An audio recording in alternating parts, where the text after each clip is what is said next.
Welcome to Tribe Triathlon, the podcast for athletes who don't just train and race, they belong. Whether you're chasing a new PR, dialing in your race day, or just love all things triathlon, you're in the right place. Each episode provides actionable insights to improve your next training session or race. My name is John Mayfield, and I am a seasoned triathlon coach with years of experience guiding hundreds of athletes from their first long course event all the way to World Championship qualifications. So rack your bike, lace up your shoes, and let's get ready to train smarter, race stronger, and thrive within your tribe. This is Tribe Triathlon. Hey guys, welcome to another episode of the Tribe Triathlon podcast. You probably get pre-race nerves. Right now, I'm experiencing some pre-podcast nerves.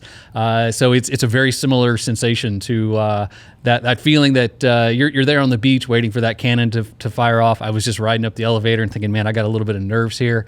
Because again, this is not my comfort zone. This is not what I just kind of naturally do. But I will say, one, it's getting better, and two, I'm having a ton of fun doing this. So really look forward to just every episode getting better and better as we go on. I will say that I am glad that I am seated here today because my legs are trashed. Since moving to Nashville, I have been going to Pilates class.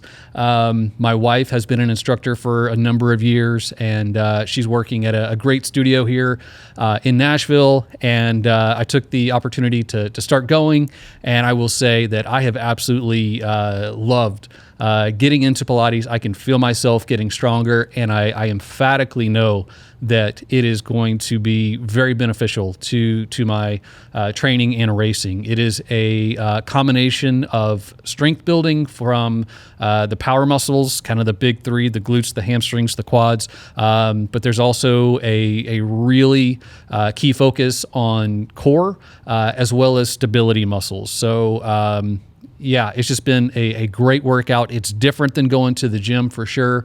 And yeah, it's just a great thing. We're going to do a full episode on Pilates and cross training, strength training, all those kinds of things coming up. But yeah, so right now I am kind of basking in the aftermath of this morning's Pilates session. All right, so diving in for today's episode.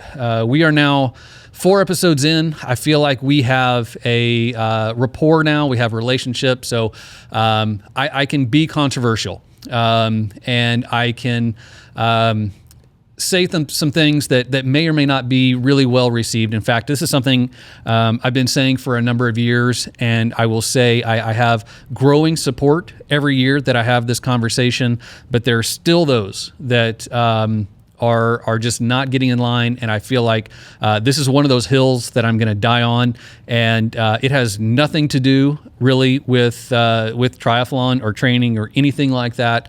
But here we are a couple days after Thanksgiving, and I am going to declare that turkey still sucks.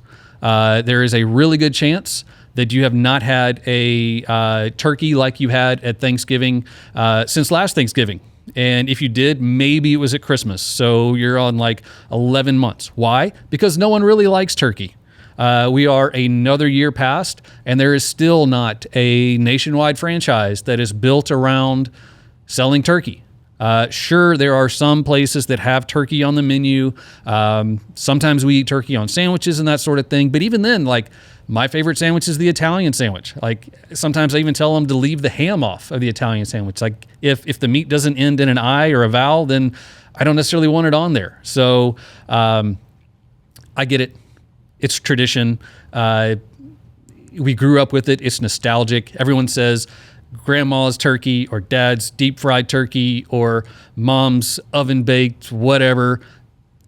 It's not that great. It's dry, it's bland, it doesn't hold up really to any other protein. There's even the least form of beef and pork and chicken is better than turkey. So going on record as saying that. But that said, I hope you had an amazing Thanksgiving. I know we all have so much to be grateful for. I have so much to be grateful for. And But just turkey's not one of those things that I'm grateful for. So there it is. And then, usually like the backup is, oh, well, I really love ham. Well, same thing. Like we put ham on a sandwich because there's really nothing else in the fridge to make the sandwich with. No one really likes ham. Good luck finding ham at any reputable restaurant. And again, when's the last time you actually served a ham for dinner? It's because no one really likes it. So if we are talking the pork products, you got sausage and bacon and loins and pork chops and so many other ways that are much better to be consuming pork. But yeah, the Thanksgiving food, I'm all about the sides. I love dressing. I love the green bean casserole, the rolls, the pies, everything that goes along the side. That said, we just need better protein. So I guess we're going to tie that back into what we're doing here with triathlon. Be sure to get lots of protein because that's what we need to be rebuilding. But we'll get back to some diving ins with more triathlon application. But let me know what you think. Chime in on the socials, the Facebook group, the Instagram. What do you think?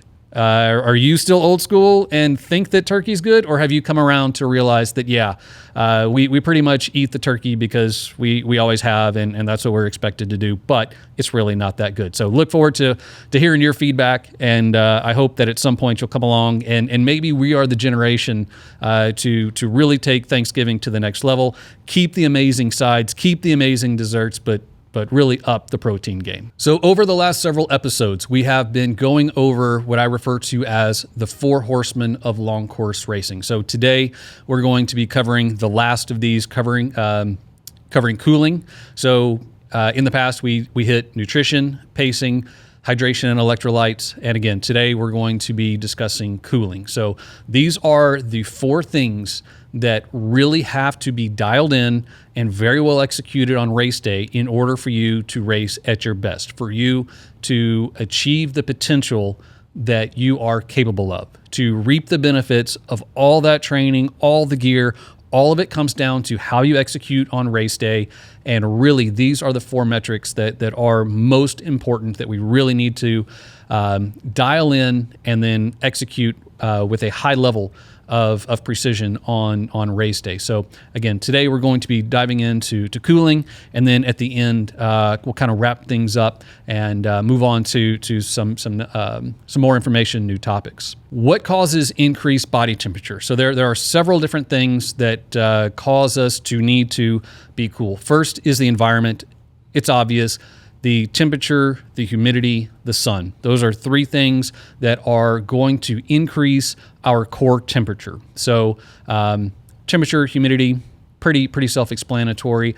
And I will even say with a little bit of caveat, the sun. So I would say I think I spoke on this before, when I visited Kona for the first time, I was really surprised at how hot it was. And I really feel like it comes down to the sun. It's very intense. Hawaii is much further south than even where I've lived my whole life on the Texas Gulf Coast. Very hot, very humid, but much further north, much further away from the equator. So even as hot as the sun is there, it was not as hot as it was in Hawaii. And I will even say I lived about 30 miles north of Galveston. That's where the 70.3 Texas race is. And I will say even covering that 30 miles from where I lived down to Galveston, getting into that very tropical environment, the sun was that much more intense. So these are some things that we have externally that are causing our core temperature to rise. And then internally, we have causes of heat as well. So heat is produced by working muscles. So as our muscles are contracting, as they are metabolizing, all those things are causing heat to be generated. So this is partially how the body maintains homeostasis. So we keep talking about that. This is something that keeps coming up, is we want to maintain our body's homeostasis. The body is going to maintain homeostasis, and it's going to not going to perform as well as it could when it is out of homeostasis, when it's trying to get back to that state. So the heat produced by these muscles is one of the ways that our body maintains that normal temperature. Wherever it is, it's a little different for everybody, but you know what your temperature is. You go into the doctor, they take it. That is your kind of set point for core temperature, and your body's going to do certain things to maintain that temperature. It doesn't want to be above it. That's a fever. It doesn't want to be below it. That's when we start to get hypothermic. So your body is going to work to maintain that core temperature. And one of the ways it does it is harnessing this heat from muscles. So like when we get cold and we shiver, that is actually the body inducing muscular activity in order to produce heat. So even if you're sitting still, freezing cold, shivering, your body is still, those muscles are firing and heat is being produced. So obviously when we are in a training scenario, a race scenario, we are fully utilizing our muscles really from head to toe. And so there is a lot of muscles that are working, and therefore a lot of heat that is being produced. So as that heat accumulates, that core temperature goes up. The body doesn't like that. It wants to maintain that homeostasis. So why does that body temperature matter? Because bad things start to happen when the body overheats. In extreme cases, it can lead to brain damage and even death. So think about having a fever when you're extremely sick. I want to say the number's like 104 degrees. Thinking back to when I had kids, like I know at 101, 102, they were kind of okay. Could give them some Tylenol, would break the fever. But when they start to push that 104 number, that's when it was time to go into the hospital. And that's kind of the rule of thumb of the temperature where things really start to go downhill. So not necessarily going to have brain damage or death at 104 degrees. In fact, a lot of us are actually racing at a core temperature of 104 degrees, but we need to be cognizant of that. You get into heat-related illnesses, heat strokes, all those things in those more extreme cases. But we're not necessarily just trying to avoid dying out there on the course. We want to do our best. And in order to do that, we need to maintain a core temperature that your body is kind of happy with. So your body will inhibit performance to preserve health. So basically what it's saying is like there's a governor there. Your body is not going to allow you to continue to do these activities that is causing your body to produce heat in those muscles if that heat is to a certain level where you are beginning to exceed what is a safe core temperature. The body is an absolutely amazing thing. It is able to kind of measure the temperature. It knows when you're in a good place, and it knows when you're overheated. So again, your body is not going to allow you to push yourself to such a point that you are going to do harm. So your body is going to naturally inhibit your performance in order to maintain safety. So that's what we have to respect, and we have to work within those limits. So we need to learn what those limits are. So what does it feel like when you're starting to get hot? What does it feel like when you really start to feel your body say, no, we're gonna dial back. I'm getting to this certain temperature. What does that feel like? Where is that? It's gonna be a little different for everyone, but knowing that upper limit is going to be important in how you're able to push in your racing.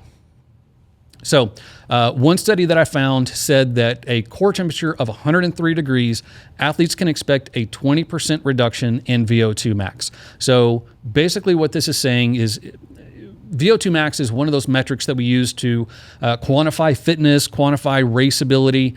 It's tied to things like FTP and different things. Basically, it's a measurement or indication of fitness, of raceability. So at that 103 degree temperature, we see a 20% reduction in that metric. So basically what we can extrapolate from that is we are going to see a 20% reduction in performance. So if you are holding X watts on the bike, we could expect to see a 20% reduction in your ability to maintain that same wattage. Or if you're holding a pace of Y on the run, once you begin to overheat, you're only going to be able to do 80% of what you would be expecting to do there because of that 20% reduction in performance. So if we think about this is a significant amount. If we're running 20% slower, cycling 20% less power, that is going to be a significant impact on your performance. So again, we are trying to do our best to achieve as close to 100% of that potential as possible. So obviously maintaining a good core temperature is critical in that. So not only do we see that reduction in performance, increased body temperature also leads to increased carbohydrate oxidation. So basically your body is using more carbohydrate for less output. So this is a inverse relationship. Basically, we would rather have more performance with less energy. What this is saying now is it's taking more energy and you're producing less. So again, the inverse of what we're doing. So if your calorie intake is dialed in for a certain level of performance, a certain pace, keep in mind that as your body begins to overheat, now it is actually using more. So basically the answer there would be to consume more carbohydrate to keep up, but can your gut handle that? In this state where your body is overheating, chances are your digestive system probably won't even be ready for the planned calories that you've been taking in, let alone the additional calories necessary to keep up with the energy demand. So again, some bad things going on. And kind of an obvious thing here, we have a faster onset of fatigue when all of these things are working together. And fatigue is something that we're working against. So all of these things, bad things happen when our core temperature begins to rise. So how does the body cool itself? So kind of starting from the source itself, blood removes heat as it passes through the muscles. So this is how your car cools. Effectively, you have a radiator in your car that has water in it. There are hoses and channels that run through your engine, and basically what happens is when that water passes through the engine, it heats up. It takes the heat that friction from the engine is producing, it pulls it out of the engine and goes through the radiator. So the radiator is just a series of coils that is in the front. So as you're driving, it has that cool air that is passing over it. So effectively, what it's doing is it's taking that heat, the water is absorbing the heat, and then it is putting it out there at the front behind your grill, where that cool air can then pass over it, cool it off, and then it goes back and does that again. So over and over, that's how your car is cooled through a radiator process. It's very similar to how your body is naturally cooling. So as your blood is passing through those working muscles on the way in, it's delivering oxygen and other things on the way out. It's removing metabolic waste, but again, it is also taking some of that heat with it, just like that water that is passing through your engine. It then takes it to the surface of the skin. So this is kind of like that water going from inside the engine to the radiator where it's cooled. So basically what's going to happen is your body is going to redirect some of that blood to the surface of the skin, where then that heat can be dissipated. So the catch-22 here is we're doing a good thing in removing the heat from the muscles. We're moving that heat source away from the muscles. We're moving that heat to the surface of the skin where it can dissipate. But we don't necessarily want that blood on the surface of our skin. We need that blood in our working muscles, because again, the blood is critical to what we're doing. It's the oxygen, all those things that the blood does. We need the blood in those working muscles, not on the surface of the skin. So it's kind of a catch-22 here, a little bit of a conflict, but it is necessary, obviously, to dissipate that heat. And then this is going to result in cardiac drift. So cardiac drift speaks to an increased heart rate for the same level of exertion, the same output, the same power, the same pace. So if you are, say, on a long bike ride and you're holding a steady wattage throughout, you would think that throughout that time you would be able to hold a flat, steady heart rate. And in your best case scenario, you will, when your hydration, your nutrition, your cooling, all of these things are maintained, you are going to hold a correlated heart rate for that power. They're going to be kind of flat lines if you were to look at your data afterwards. But what we tend to see as the core temperature begins to increase, we're going to see an increase in that heart rate without an increase in the output of the bike or the run, whatever the case may be. So that's that cardiac drift. So again, that is a tax on the body. It limits our performance, and it doesn't do us any good. We are better off being able to maintain that steady heart rate for that steady effort, as opposed to effectively working harder to maintain that same heart rate. And this is only exacerbated when we get into some of those things we've talked about with dehydration. So if we are in a dehydrated state, which very commonly goes along with overheating. They are very much tied together. So we talked about before, as we get dehydrated, we have less blood volume, less blood plasma, and that blood is thicker. So it is harder to circulate around. So again, so much of our performance comes back to our ability to circulate blood to those working muscles and remove the heat, remove the metabolic waste, all those things. But as the body is doing things to maintain homeostasis, it's kind of working against that. So it's critical to maintain these things. Super obvious, another way the body cools itself is through sweat. How does sweat work or not? It works as through evaporation. So it's not necessarily enough just to have sweat on your skin. For sweat to really work, it has to evaporate. So think about whatever your core temperature is, 98 degrees, whatever it is within a few tenths of a degree. Basically, your sweat is going to be that same temperature because it's in your body. Basically, everything in there is kind of the same temperature.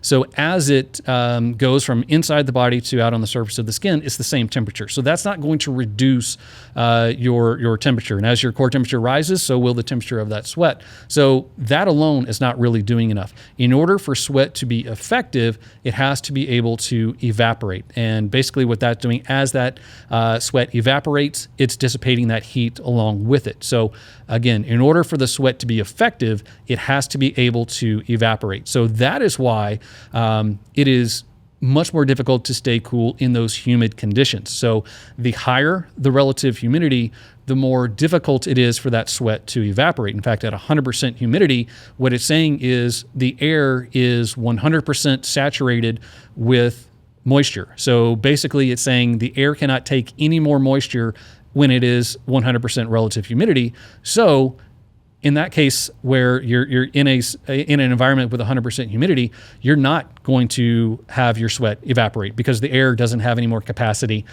for it. So in that case, your sweat can almost become counterproductive because now you just have that hot fluid sitting on the surface of your skin. So that's just something to be aware of, is that the sweat is going to be less effective in those humid conditions.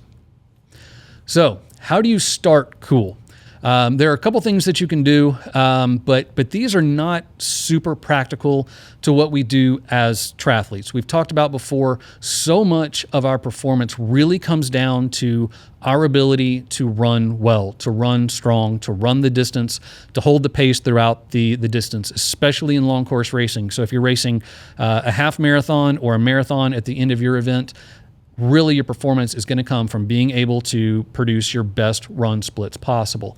And we're starting a long way from that, especially an Ironman event where you're out there swimming for an hour to 2 hours, you're out there on the bike for 5, 6, 7 hours, really long time. So the way you start is not going to be near as practical. So some of these things are not really that practical to us. Now, if you're doing a time trial, a sprint, something like that, then some of these strategies can be more effective for you. But a couple of things are ice baths and cooling jackets. So that is external cooling. So trying to reduce your core temperature below that homeostasis to give you some room to come up. So ice bath, obviously you're getting in some cold water in order to reduce the temperature. Cooling jacket is something you put on. It usually has some like ice packs in it, and that's going to cool the body as well. Oftentimes we'll see like Tour de France athletes, as they're doing their warm-ups on their trainers, they have these jackets on. Basically what they're trying to do there is not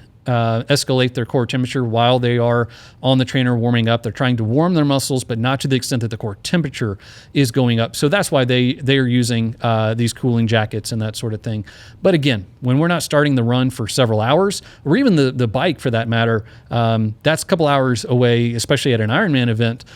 So these aren't super practical. Another strategy is internal cooling. So this is like an ice slurry or other cold drink. So an ice slurry is kind of like an icy. It's basically a almost frozen drink, or it is a frozen drink, but almost a solid form. So you think about when you drink those cold drinks, you get the brain freeze, or sometimes like the chest pain because that is so cold.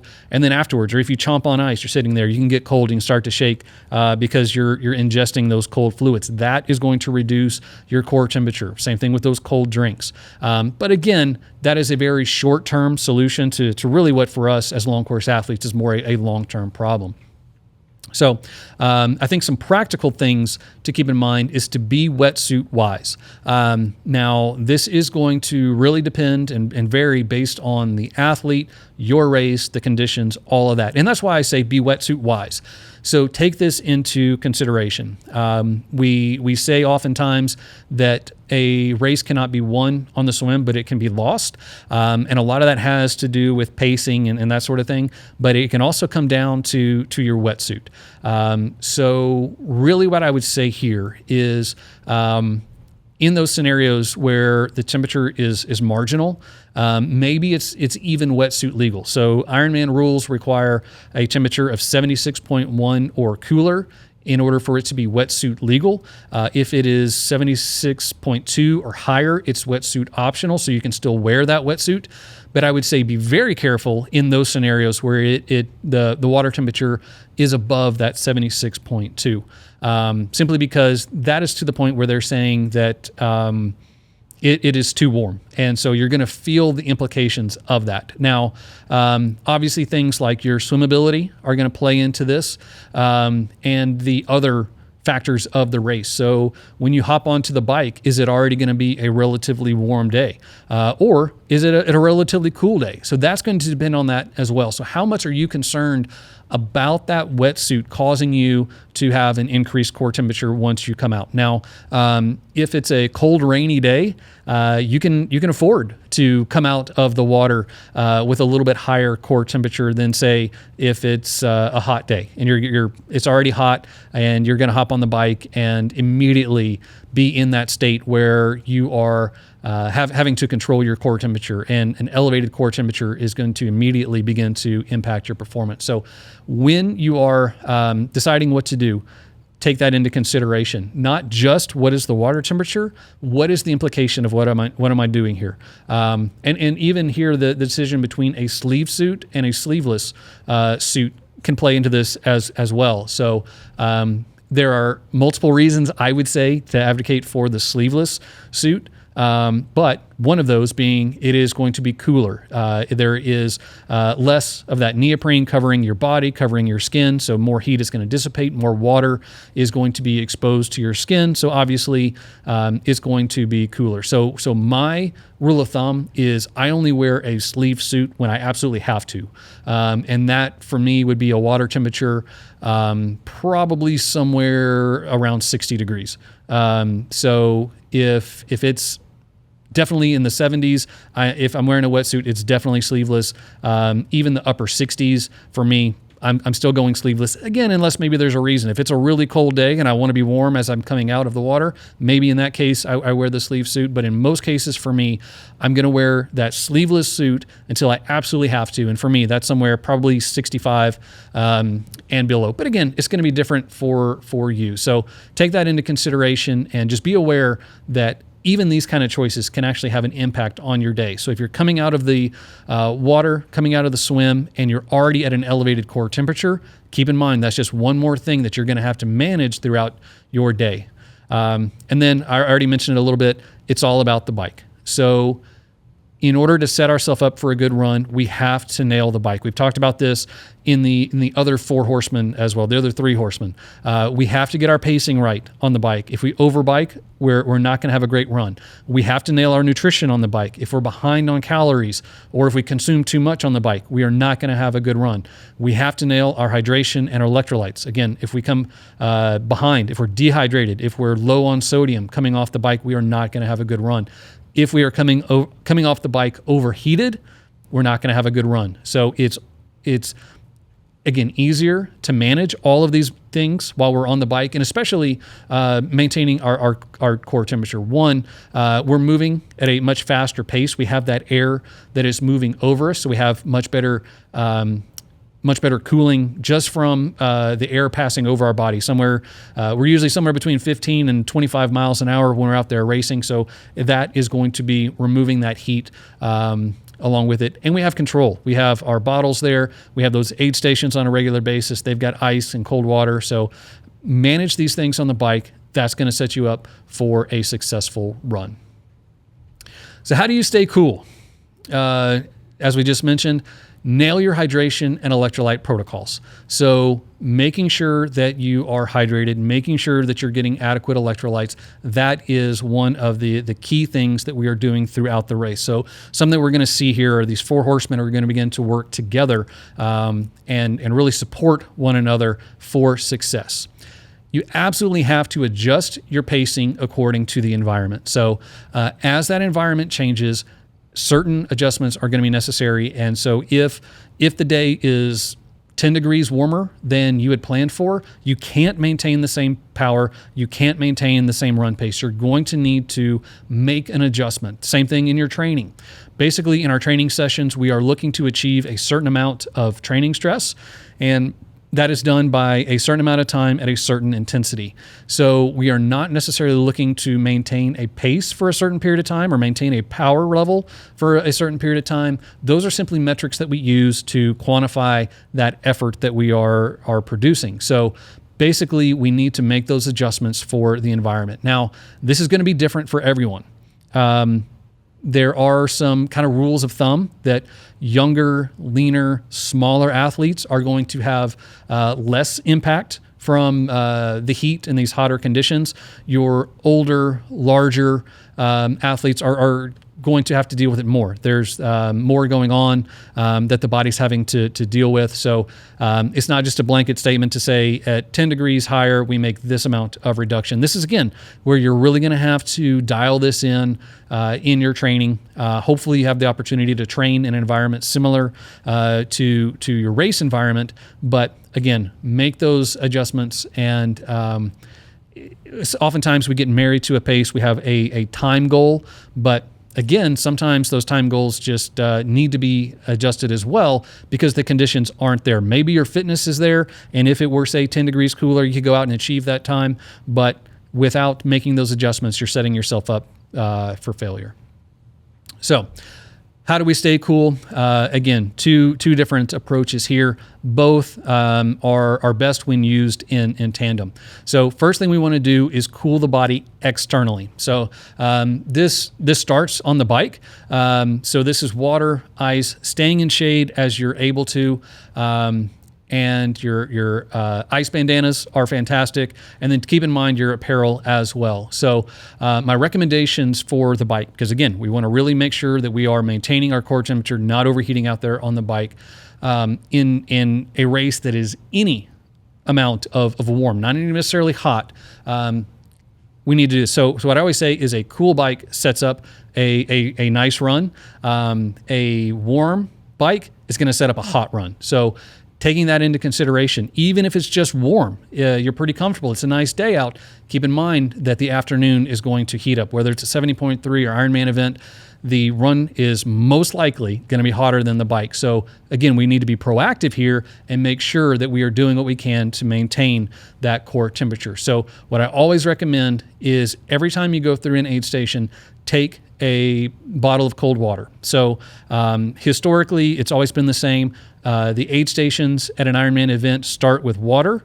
Then they have your sports drink, they have your solid foods in the middle, and then reverse going out. So then it's your sports drink, and then water is your last. So you have a couple opportunities here. And what I say, for me, a well-executed aid station is I go through, I grab a fresh bottle of cold water. So actually, if I still have a bottle that I either started with or took at the last aid station, I'm going to dump that. So again, you are able to throw out trash in those aid stations. It's marked where you're able to.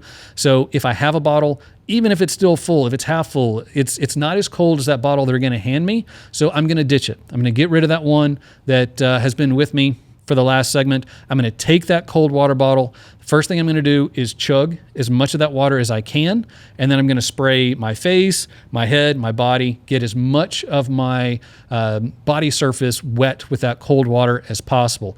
I'll then usually take another chug, do another spray, and then oftentimes I'm towards the end of that aid station, so I'll go ahead and ditch that bottle. A lot of times I'll grab another fresh water bottle at that last opportunity, store that, keep drinking on that, keep spraying my body with that. So that's every aid station out there on the bike, trying to make sure that I'm consuming cold water and spraying that cold water on the outside of my body. Very similar process for aid stations on the run. Now, I rely on those run aid stations for my calories and my electrolytes, so I'm having to work that in as well. But I'm every time I'm going through one of those aid stations, I'm getting ice, I'm getting water. A lot of times they do those separately, so I'll pour the water over the ice and give it just a second to cool down a little bit, and then I'm stashing that ice and water everywhere. So making sure if I'm wearing a cap, this is one of the caps I race a lot in, so this cap has gone through a lot of aid stations and gotten a lot of cold water poured on it.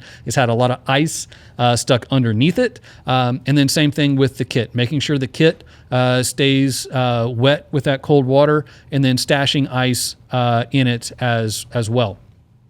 Out there on the run, there may be opportunities to run more in the shade. So if we can avoid the sun, obviously that's something that we want to do.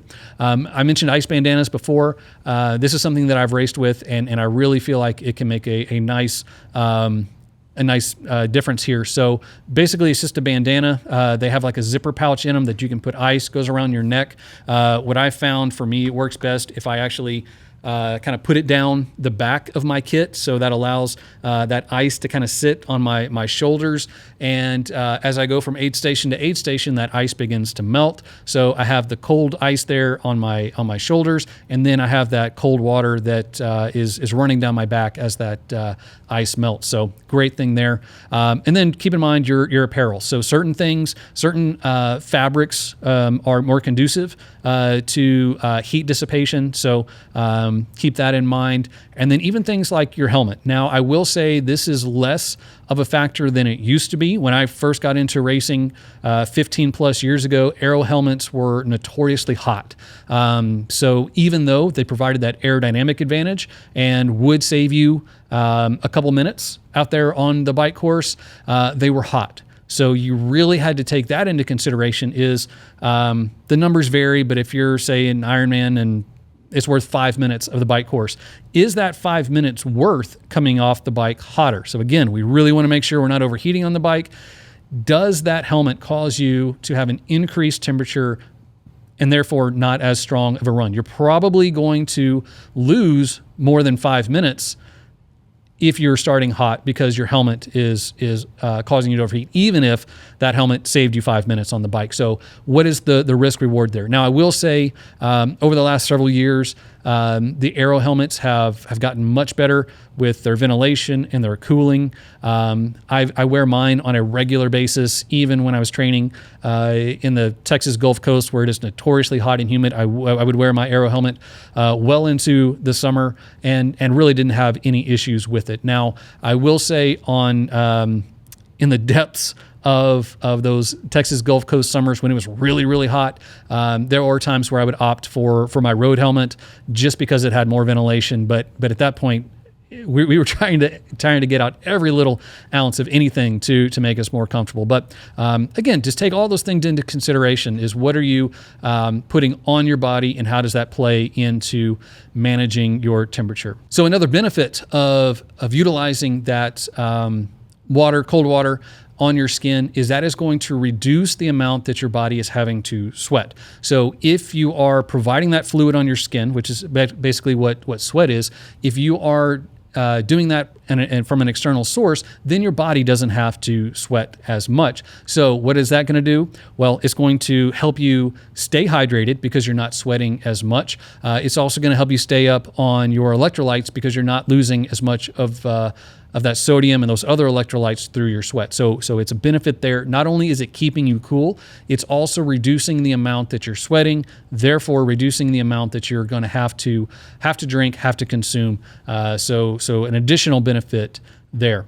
So in addition to cooling the body externally, we also want to look at cooling the body internally. So I mentioned that in the aid stations, going through, taking that cold water bottle, chugging as much of that, getting that cold water in, going through those run aid stations, taking ice. So a lot of times what I'll do is as I'm leaving that aid station, I'll have a couple pieces of ice in my mouth and just kind of chomp on those and get as much of that ice down into the inside of my body as I can. And again, that's going to help reduce the core temperature, manage the core temperature. So again, we have a strategy here of providing some relief both from the external and the internal. All right, so that is our discussion on cooling, and that wraps up our 4 horsemen. So again, over these last couple weeks, we've discussed nutrition, pacing, hydration and electrolytes, and now cooling. So like a good Seinfeld episode, these are all going to come together. And we really discussed that today in how the pacing, the hydration, even your nutrition all goes into helping you maintain your core temperature. As you maintain that core temperature, you're going to be able to hold your pace. As you stay hydrated, you're going to stay cool. So all of these things really work together in tandem to help you produce your absolute best race results. And that is why I chose these topics to start the podcast. And these are why we're going to be revisiting these over and over. So as your top races approach, I would recommend going back and listening to these episodes again, really to make sure that you have everything dialed in and you are set. And you can actually turn these 4 horsemen into your advantage as opposed to your disadvantage. So again, these are the things that are going to really determine how much of that potential that you arrived at the start line, how much of that potential you realize when you reach the finish line. So that is it for this episode of the Tribe Podcast. Once again, I want to get your input. Where do we go from here? I've got a couple things planned for these next couple episodes, but I absolutely want to hear from you. What are the things that you want to discuss? What are the things that you want to learn more about? So I absolutely want to hear from you. What are the things that you want to see included in these podcasts? Once again, I also want to encourage you to join our Facebook group, join the conversations there, use it as a resource. So if you have a question about something, pose it there, and I promise you're going to get a great answer from the members of that community. Check out Tribe Coaching. Again, this is my passion. This is really what I do. This is my job.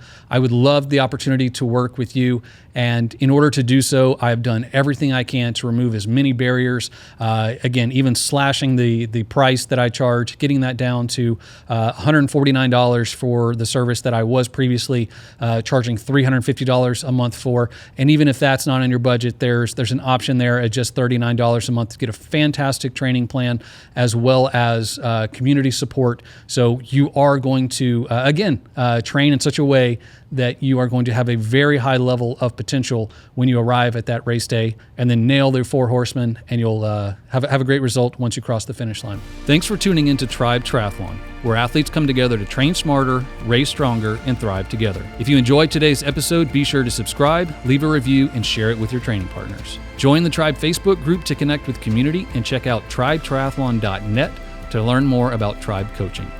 Until then, stay focused, stay consistent, and keep building the tribe.